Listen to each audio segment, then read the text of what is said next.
Bonjour à tous. Il y a un constat depuis l'avènement de la rupture au Bénin, le choix de nommer des expatriés à la tête des entreprises publiques ou semi-publiques du Bénin après le grand et grave diagnostic du désert de compétences. Vous vous rappelez, près de 10 ans après, quel est le bilan qu'on peut en faire? Est-ce qu'on a évolué, même si la valse donc des nominations continue sur ce chantier-là? C'est le premier sujet de nos discussions ce matin. Nous en aurons un deuxième tout à l'heure dont je vous parlerai. Notre invité ce matin, c'est le professeur Roch Ouihin, professeur titulaire de sociologie, anthropologie, spécialité santé. Mais il sera sur le plateau en sa qualité de président de la Société béninoise de sociologie et anthropologie. Ses pairs sociologues et anthropologues lui ont renouvelé leur confiance le week-end écoulé. Au thème d'une assemblée générale, on parlera un peu de l'importance de la discipline aujourd'hui et surtout de ses cahiers de charges. Merci d'être au rendez-vous.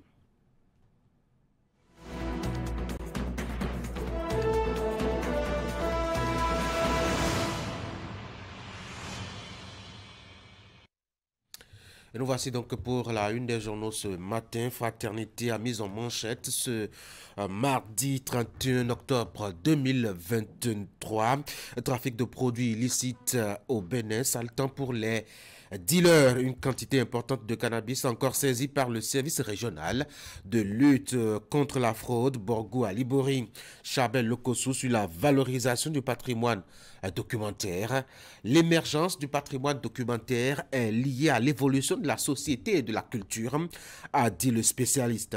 Lionel Messi, ballon d'or pour la 8e fois. Ça, c'est de ses sports. Et puis, Bax Joseph Johan Van Eno pour relever le défi de la bonne gouvernance du port autonome de Cotonou. Je vous parlais justement de nomination des expatriés à la tête des entreprises publiques et parapubliques. On va passer maintenant à Matin libre, programme élargi de vaccination.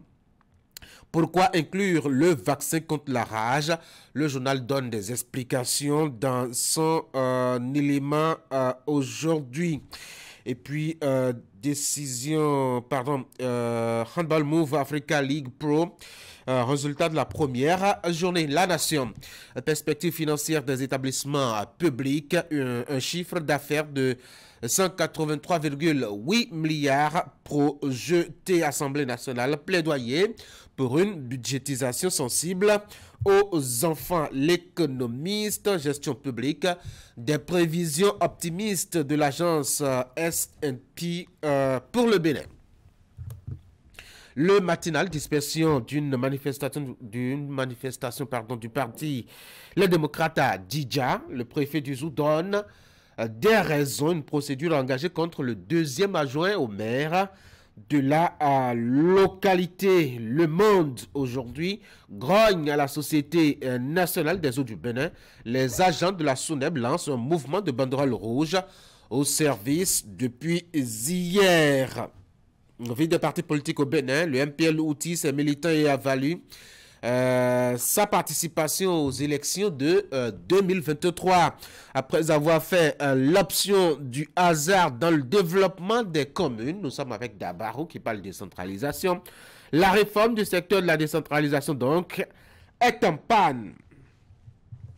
Le leader du jour, sans langue de bois sur des questions brûlantes de l'actualité nationale. Christelle Rondonugbo Alioza fait des clarifications. Libération. J'espère que je vais y arriver. 44e session ordinaire du Conseil des ministres de l'Organisation des producteurs de pétrole africain.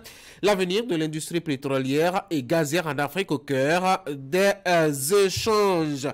La boussole maintenant pour conflit entre l'imam et le comité de gestion.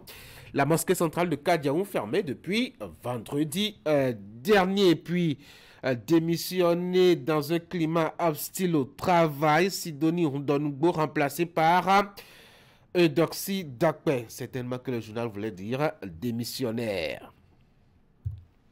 La Nouvelle Gazette, tournée statutaire de Saliou Odoubou dans les mairies de son département de tutelle, le préfet des collines dans les communes à partir de ce jour. Et nous voici à la une de Fraternité pour la deuxième lecture. Trafic de produits illicites au Bénin.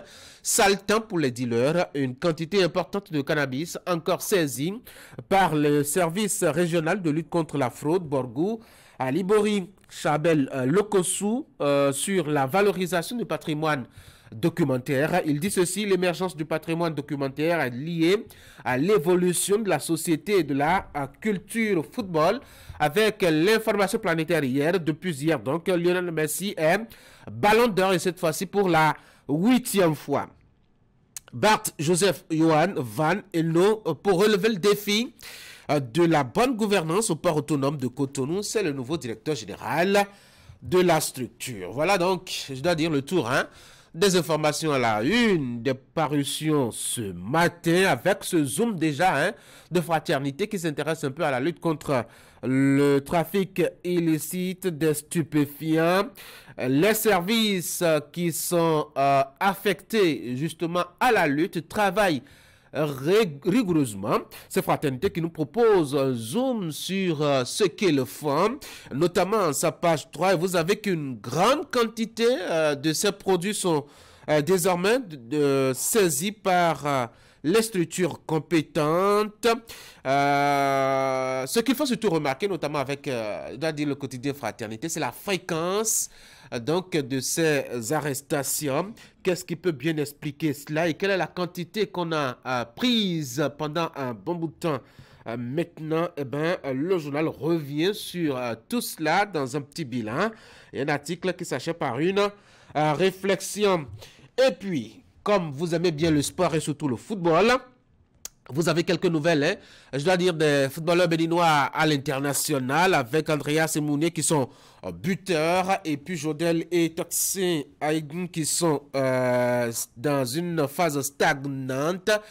Ce n'est pas encore l'heure des informations sportives, mais déjà, je vous donne un goût avant le passage par ici de Ali Moumouni pour nous proposer en son et en image justement ce tour d'horizon donc de l'actualité des footballeurs béninois à l'étranger. Football justement. Avec cette information planétaire depuis hier, Merci qui remporte le Ballon d'Or 2023. Ça laisse la planète football divisée. Certains sont pour, certains sont contre. En tout cas, les passionnés sont dedans. Dans Fraternité, vous avez le récapitulatif et l'ordre de présentation de ceux qui ont compétit dans le domaine. Vous avez donc celui qui l'a remporté avec son image sur votre petit écran, Lionel Messi, qui a quitté le Paris Saint-Germain récemment pour l'Inter Miami et qui a remporté la Coupe du Monde la dernière avec son pays d'origine, l'Argentine. Et alors, il a remporté devant Erling Haaland, qui est norvégien, et puis Kylian Mbappé, qui lui est parisien. Alors, quelles sont les statistiques? Comment a-t-il pu récolter les voix? Et qu'est-ce qui lui a permis de décrocher, je dois dire, ce trophée? Achetez donc Fraternité, intéressez-vous aussi à la page Inter. Et elle est à la 8 ce matin avec un zoom en Guinée, au Kenya et bien d'autres régions du continent africain. On va passer maintenant au bulletin d'information avec Teddy Goudalo. Teddy, bonjour. Bonjour Tanguy, bonjour à toutes et à tous. Allez, on va parler examen dans votre bulletin d'information avec le lancement hier de l'examen du certificat de qualification au métier CQM. C'est au lycée technique d'amitié sino-béninoise à Kassato de la commune d'Abomey-Calavi. 2 ministres du gouvernement se sont prêtés à l'exercice. Près de 64 000 candidats inscrits dans 145 métiers composent pour cet examen au plan national et ce depuis hier. Et puis, la section ordinaire de la mairie de Cotonou qui s'est ouverte. La présentation du rapport trimestriel des activités du maire Luc, s'est-on dit à Tropo, est l'un des sujets inscrits à l'ordre du jour de cette session de 3 jours. Idriss Boukari y a fait un tour. Voici le bulletin de l'information.